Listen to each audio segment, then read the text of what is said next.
Have you ever noticed how some people rise without begging, command respect without speaking, and move through life untouched by chaos? They aren't lucky, they think like kings. Most people live like peasants, emotional, predictable, desperate to be liked. But a king plays a different game, silent, strategic, and detached from the need to explain or please. In this video, we'll expose the truth. Transparency is a trap, applause is a chain, and reacting emotionally is how power slips through your hands. Machiavelli knew it, the Stoics mastered it. Power doesn't come from working harder, it comes from thinking sharper. If you're tired of being overlooked, misunderstood, or too drained from chasing approval, this message is your turning point. We'll teach you how to build presence through silence, command respect without begging, and move with the calm force of a ruler. Like this video, subscribe, and hit the bell, because your rise begins now. Number 1. Peasants react, kings observe. A peasant lives in reaction. His emotions dictate his direction. When praised, he inflates. When criticized, he collapses. When ignored, he scrambles to be seen. He takes everything personally. His entire identity is a mirror reflecting other people's opinions. This is not strength, it's servitude. But a king operates differently. A king watches, he calculates. He allows others to show their hand while he reveals nothing. This isn't coldness, it's control. Because the moment you stop reacting, you stop bleeding power. Marcus Aurelius, ruler of the Roman Empire, was surrounded by noise, betrayals, disasters, constant pressure. Yet he wrote, "You have power over your mind, not outside events. Realize this, and you will find strength." That is a king's thinking. He didn't waste time explaining himself. He didn't chase applause. He observed, reflected, and responded only when it served the greater mission. This kind of detachment is not numbness. It is mastery. It is the refusal to be governed by things outside your control. Today, most people are governed by everything but themselves. One harsh comment can ruin their entire day. One disagreement, and they're ready to fight. One misunderstanding, and they rush to explain their heart to people who weren't even listening. This is peasant energy. Chaotic, desperate, always chasing clarity from others. But clarity is not owed, respect is not demanded. These are things you earn by how you carry yourself, and nothing earns quiet respect faster than restraint. This is why Elon Musk, for all his flaws, remains a powerful case study. He is criticized constantly, mocked, misquoted, yet he rarely reacts in real time. Instead, he moves silently, acts decisively. He doesn't explain himself to every journalist or every critic. And because of that, people speculate, fear, admire. He understands what the Stoics understood, that being unreadable is leverage. If no one can predict your next move, they can't control you. Leonardo da Vinci embodied the same principle. He kept his thoughts in notebooks, not conversations. He knew the power of mystery. The more people know about your inner world, the more they can use it against you. Da Vinci was not interested in performing. He was interested in building something eternal. And to do that, he guarded his mind like a fortress. And then there's Steve Jobs, a man known for emotional intensity, yes, but also for remarkable restraint when it mattered most. His silence in meetings often said more than 1,000 words. His ability to let people squirm, to let ideas breathe, to allow discomfort to work in his favor. That was the silence of someone who knew exactly where he was going. When you don't need to fill the space, you own the space. Seneca, the Stoic teacher of emperors, put it simply, "A sword never kills anybody. It is a tool in the killer's hand." And your emotions are the same. Used wisely, they cut with precision. Used recklessly, they harm you first. Every emotional reaction is a weapon that can be turned against you, but every withheld reaction becomes stored energy. an invisible force that builds presence, influence, and command. The peasant lives on display. He wants to be understood at all costs. He begs for validation. But the king is willing to be misunderstood because he knows that truth, over time, proves itself. He doesn't interrupt every insult with a defense. He doesn't explain every decision to gain approval. He lets results speak.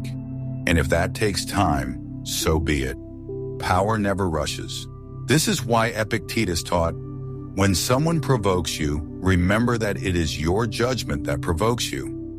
The insult doesn't hurt you. It's how you choose to interpret it, and interpretation is a choice. A king does not allow other people's words to dictate his mood. He governs himself, he delays reaction, and in that delay he chooses a response, or none at all.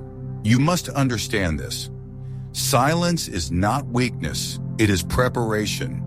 It is the gathering of force before precision. Just like a lion doesn't roar before it strikes, a king doesn't announce his power in every moment. He moves when it matters most, and when he moves, no one questions it. So here's how you begin. Stop explaining, stop justifying, stop offering your emotions as free information to people who haven't earned your truth. When someone insults you, observe. When someone misunderstands you, stay still. When someone mocks your silence, smile, because they are still playing to the crowd while you are learning to rule yourself. The more quiet you become, the more others reveal themselves. And the less you explain, the more others lean in. That is the paradox of presence. When you no longer chase attention, it comes to you, but not as applause, as respect. To live like a king is not to dominate others. It is to be unshakable within yourself. Let them think you are distant. Let them call you cold. Let them wonder what you're planning, because while they're reacting, you're building. And when it's time to speak, your words will land with the weight of someone who never wasted them. And that is how power is built, not through noise, but through discipline, not through dominance, but through stillness, not by being known, but by being grounded. This is the way of the Stoic. This is how you stop living like a peasant and begin thinking like a king. Number 2. Transparency is a trap. We're taught that honesty is a virtue, that openness builds trust, that if people just knew the real you, they'd treat you better. But here's the truth. Most people do not value transparency. They exploit it. When you explain your motives, your plans, your wounds, you give others a map of your mind, and once they have that map, they can manipulate, anticipate, and weaken you. Transparency is not always trust, it is exposure. And the more exposed you are, the less power you hold. A peasant overshares because he wants to be liked. He wants to be seen as real and relatable. So he spills his goals, his fears, his insecurities, his dreams, all to people who have no investment in his well-being. He hopes that by revealing everything, he'll be accepted. But what he doesn't realize is this. People don't respect what they can predict. They respect what they can't fully understand. A king, by contrast, uses silence like a shield. He speaks little about his intentions. He rarely explains his process. He lets others guess, wonder, and fill in the blanks. This ambiguity makes people uncomfortable, and that discomfort becomes his leverage. Because when people can't figure you out, they hesitate, and hesitation creates space for power. Marcus Aurelius once wrote, "The soul becomes dyed with the color of its thoughts." If your thoughts are constantly scattered, spoken before fully formed, you invite chaos into your actions. Marcus governed an empire while writing in private. He didn't broadcast his decisions before making them. He thought, reflected, and acted, then moved on. His silence was his strength. In the modern world, this lesson applies more than ever. Social media rewards those who overshare. People put their whole lives online. Every mood, every failure, every thought made public in hopes of validation. But there's a cost to this constant exposure. It makes you predictable. It gives people a false sense of intimacy with you. And once they think they know everything about you, they stop respecting your depth. Think of someone like Jeff Bezos. Love him or hate him, he operates like a strategist. His plans are rarely revealed in real time. He doesn't announce a move before it's already halfway complete. While others argue publicly, he builds quietly. And when the results emerge, it's often too late for others to compete. That's not secrecy for secrecy's sake. It's controlled information flow. It's power through mystery. Leonardo da Vinci practiced a similar principle. He kept thousands of ideas hidden in notebooks no one saw during his lifetime. He wasn't interested in broadcasting every inspiration. He understood that creation thrives in privacy, that mystery protects the sacred, that true innovation needs silence to incubate, and so he created from the shadows. And centuries later, we still lean in to understand his mind. Even Steve Jobs was known for this. He withheld product plans, guarded his vision, and didn't let public feedback dilute his focus. This created anticipation. People didn't just want his product, they were drawn to his process because it was hidden, and in that mystery, his authority grew. The Stoics called this discretion: to know much but say little, to see deeply but speak simply. Seneca warned, "Be silent as to services you have rendered, but speak of favors you have received." Why? Because speaking about your ambitions often weakens them. It turns private clarity into public performance. And once you're performing, you've already lost focus. Here's the reality. When you talk too much about what you plan to do, your brain mistakes talking for doing. You lose urgency, you lose intensity, and worse, you invite resistance from people who now know your direction and may want to block it. Silence is not just about control, it's about preservation. It gives your thoughts time to mature. It allows your plans to breathe. It builds your presence without draining your energy. And when you finally speak, your words land like stone, not sand. You don't need to explain your values to everyone. You don't need to share your healing journey with strangers. You don't need to let people into your mind just to be liked. Because the truth is, most people don't want to understand you, they want to categorize you. And the more you give them, the easier you make it for them to label you and dismiss you. A king knows this. He knows that power is often the absence of information. The less you give, the more people pay attention when you do speak. The less you reveal, the more others wonder how deep your roots go. And when they don't know what drives you, they can't weaponize your drive. This doesn't mean becoming a recluse. It means becoming strategic. Speak to express, not to explain. Share your story only with those who've earned the right to hear it. And let your actions be so clear, so consistent, that no words are needed to prove your integrity. To live this way is difficult.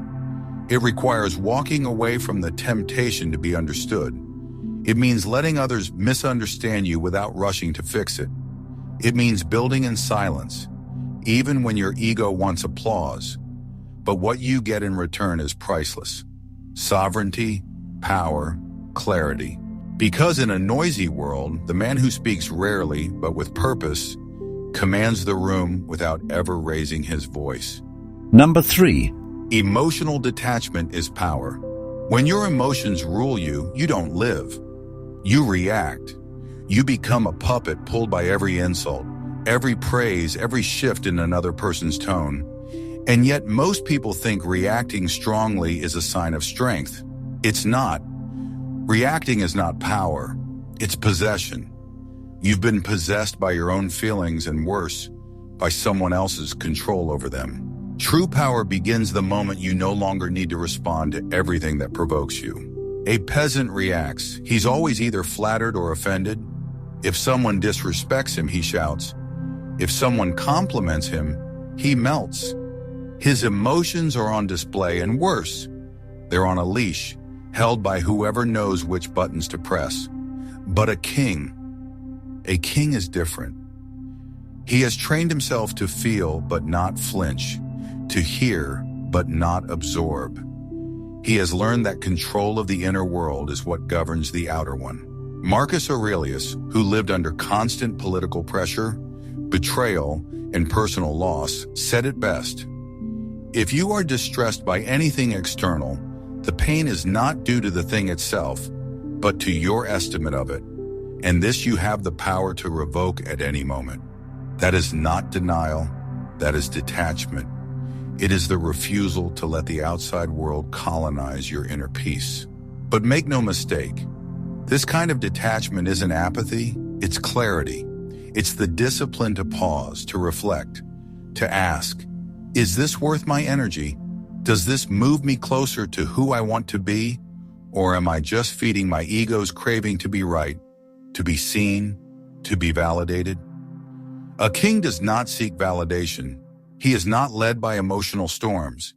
He is led by principle, and he stays anchored while others drown in waves of reactivity. Look at someone like Naval Ravikant, a man who, through his writing and speaking, has helped a generation of thinkers understand the value of emotional discipline. He talks about escaping the noise, both from the world and from within. He lives in clarity because he has removed himself from the addiction of reaction. His detachment isn't indifference, it's focus, and that focus creates results. Another modern example is Oprah Winfrey, a woman who was ridiculed early in her career for her race, her weight, her style. She could have responded with rage, bitterness, or constant defensiveness, but instead, she practiced restraint. She chose to let results speak, to stay emotionally grounded, not just for her own sanity, but so she could hold space for others.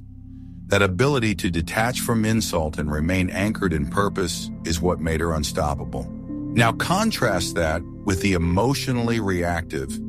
You've seen them. They argue online with strangers. They explain themselves to people who don't matter. They burn hours replaying conversations, writing imaginary comebacks, stewing in emotions they never transmute. Their energy leaks in all directions.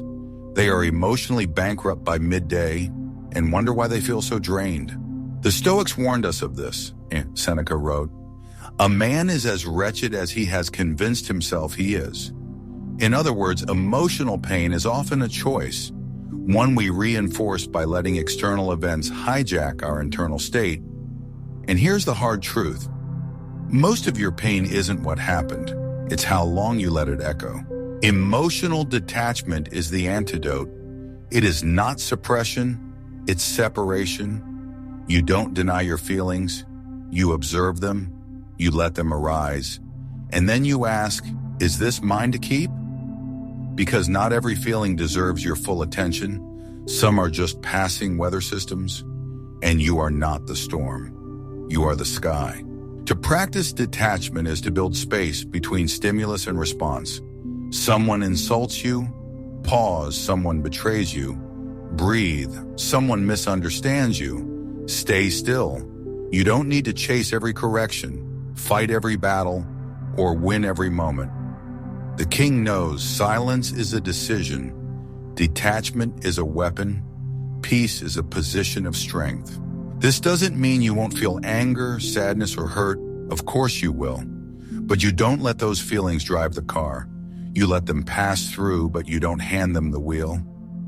The Stoics called this apatheia, not numbness, but mastery, the ability to experience emotion without being ruled by it.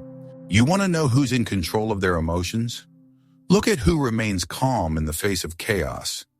Look at who stays composed when attacked. Look at who doesn't explain themselves to be liked or lash out to feel powerful. That's presence. That's sovereignty. There's a reason some of the world's most powerful people speak slowly, respond rarely, and remain unmoved by gossip. It's not because they don't care.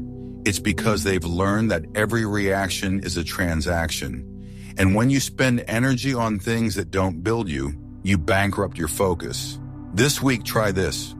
When something triggers you, don't react, just watch it. Breathe. Let the wave pass. Feel it rise, then let it fall. And in that space, you'll start to hear something deeper than emotion. You'll hear clarity. You'll feel power. The kind that doesn't shout. The kind that doesn't need applause. The kind that builds kingdoms. Because emotional detachment is not coldness. It's fire without smoke, movement without noise, presence without performance. The peasant yells, the king observes. And that stillness, that silence, that refusal to react, that's not passivity. That's real control. Number 4. Leverage beats effort. You were taught to hustle, to grind, to wake up early, stay up late, and never stop moving. That working harder is the only path to success, that your value is in your sweat. But kings don't rise by exhaustion. They rise by leverage, by knowing when to act, where to apply pressure, and when to wait. Because power isn't in how much you do. It's in how much you move others, systems, or time itself with precision. A peasant works hard every day for approval, for recognition, for scraps. He equates movement with progress, noise with achievement. He burns out, breaks down, and blames the world for not rewarding his effort. But a king sees the game differently. He knows effort is only as valuable as its direction. He chooses strategy over strain, precision over panic, timing over toil. The Stoics warned us not to waste ourselves on things outside our control. Marcus Aurelius wrote, "If it is not right, do not do it. If it is not true, do not say it." That level of clarity comes from someone who refused to be busy for the sake of appearance. He didn't rush to solve every problem. He delegated, prioritized, and reserved his strength for what mattered, because he knew your energy is a resource, and kings never spend it all in one place. This modern obsession with hustle culture has created a generation addicted to burnout. People brag about how tired they are, how much they're doing, how many hours they've worked. But ask yourself, if you're doing so much, why haven't the results caught up? Why do the most exhausted people often feel the most overlooked? Because effort without leverage is noise, it's sweat without direction, and the world does not reward noise, it rewards impact. Now consider someone like Tim Ferriss. He didn't build a reputation by working 18-hour days. He built it by asking better questions, by designing systems that multiplied his time, by applying the 80-20 principle, focusing only on the few actions that produce the majority of results. That's leverage, not working harder than everyone, but thinking deeper than most. Leverage means using tools that multiply your presence. It could be capital, it could be code, it could be people, ideas, or timing. But the goal is the same: achieve more with less, not out of laziness, but out of mastery. Because when you understand power, you stop proving it with labor. Oprah Winfrey didn't build an empire by saying yes to every opportunity. She became powerful because she said no. Often, clearly, and without apology, her strength was in focus. She knew where to place her energy. She knew what aligned with her purpose. And she wasn't afraid to turn away from noise, even if the crowd didn't understand. This is what separates the exhausted from the effective. One tries to be everywhere. The other knows where to stand, so everything moves toward them. Even in the writings of Seneca, we find the same principle. He warned about busyness, about people who are everywhere but present nowhere. It is not that we have a short time to live, but that we waste a lot of it. A king doesn't waste time proving he's working. He works silently with intention, and then he walks away, because he trusts the system he's built will speak in his absence. You don't have to shout to be heard. You don't have to move constantly to make progress. Sometimes one word spoken at the right moment carries more power than 1,000 shouted in frustration. One calculated decision, placed at the fulcrum of your life, can tilt the entire system in your favor. But to find that fulcrum, you need space, you need quiet. You need to step back from the grind long enough to ask, am I climbing the right ladder? Is this task moving me forward or just making me feel productive? These are not lazy questions. They are royal questions, strategic questions, the kind that kings ask while peasants are still busy chasing validation. Look at Warren Buffett. He reads for hours a day, not because he's avoiding work, but because he knows that decisions, not activity, drive returns. One deal, one move, one insight can yield more than months of frantic effort. That's the power of leverage, of knowing when to move and when to wait. To live this way requires ego death.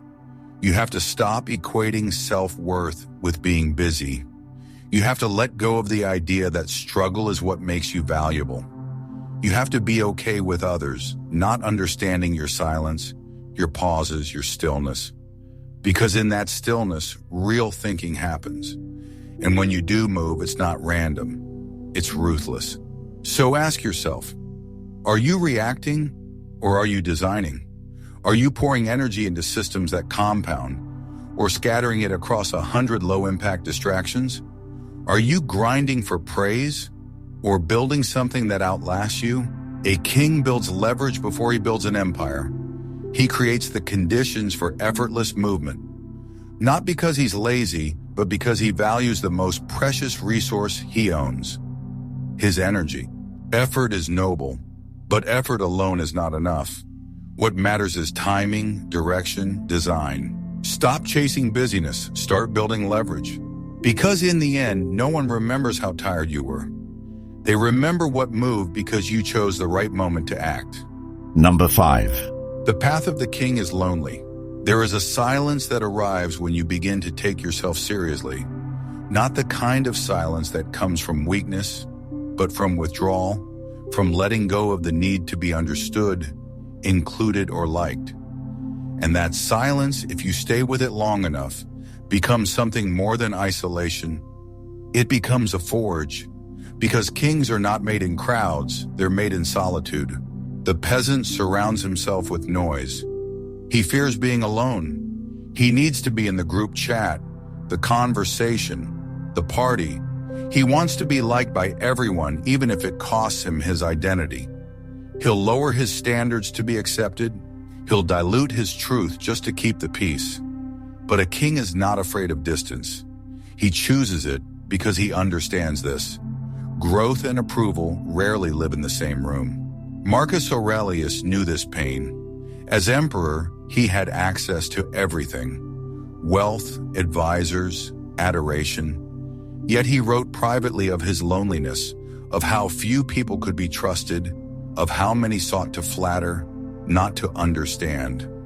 And still, he did not give in to bitterness. He saw solitude not as punishment, but as training. He wrote, "Nowhere can man find a quieter or more untroubled retreat than in his own soul."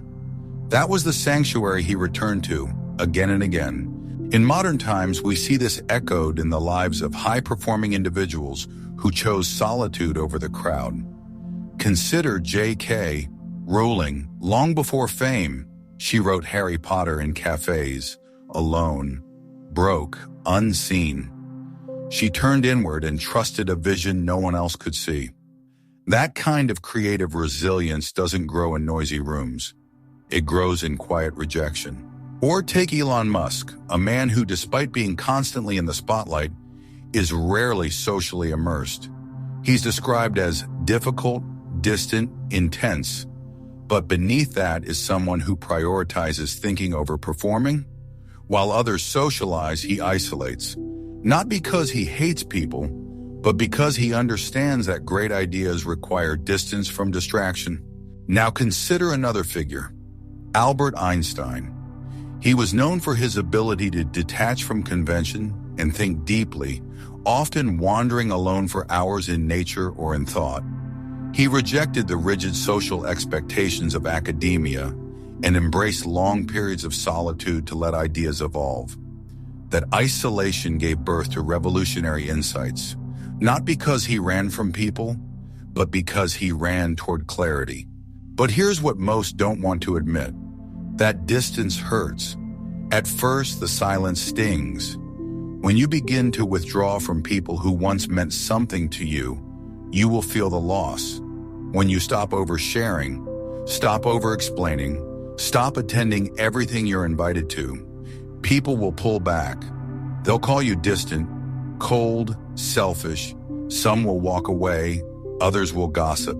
That's the tax for transformation. The Stoics taught that suffering often reveals who we are, but solitude refines it, Seneca wrote. Associate with people who are likely to improve you. Welcome those whom you are capable of improving. But what if none are available? Then you walk alone, not forever, but long enough to become someone worth following. The path of the king requires periods of emotional fasting. You will feel misunderstood, but you will also feel strong, clear, unshakable. The truth is, most people are not ready for your clarity. Your silence will threaten them. Your discipline will annoy them. Your refusal to gossip or indulge in emotional chaos will isolate you. But that's the point. You're not walking their path. You're building your own, and building anything of value, whether it's a life, a legacy, or a mindset, requires stillness, space, and solitude. This kind of loneliness isn't emptiness, it's preparation.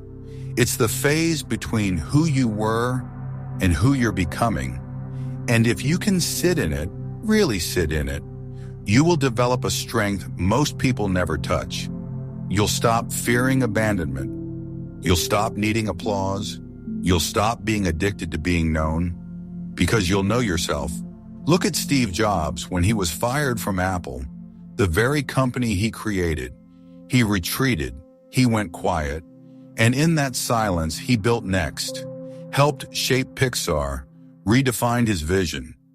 When he returned to Apple, he didn't come back louder. He came back sharper, more precise. That clarity came from time alone with his pain, his thoughts, and his future. You must stop seeing solitude as exile. It is not punishment, it is privilege. Because in the crowd, your soul fragments, but in solitude, it gathers, it focuses, and eventually it sharpens into something lethal, a mind that no longer bends to distraction. To live like a king, then, is to befriend the silence, to walk alone when needed, to lose popularity to gain purpose, and to stop explaining your solitude to people who still confuse noise with connection. Yes, you will lose people, but what you gain is yourself. Yes, you will feel misunderstood, but what you gain is clarity. Yes, you will be called cold, but what you gain is discipline. And in time, people will notice something different in you. They won't know what changed, but they'll feel it. Your absence will speak. Your presence will weigh more. Not because you said more, but because you withdrew to become more. Because in the end, the king does not walk alone because he hates the crowd. He walks alone because he no longer needs it. And that is a kind of freedom most will never know. You were never meant to beg for respect, to explain your silence, or to justify your rise. You were meant to command it by mastering yourself first. The world doesn't need more noise. It needs more kings, people who are calm in chaos, precise in movement, and clear in purpose. So let the world misunderstand you. Let them question your distance, your restraint, your discipline, because kings are not made by applause. They are made by solitude, silence, and strategy. If this message spoke to something in you, something tired of being reactive, something ready to rise, then you're already on the path. Stay on it. And if you found value in this video, subscribe, like, and share it with someone else who's walking that same lonely road toward clarity and power. Because the path may be lonely, but you don't have to walk it blind. You just have to walk it with your eyes open.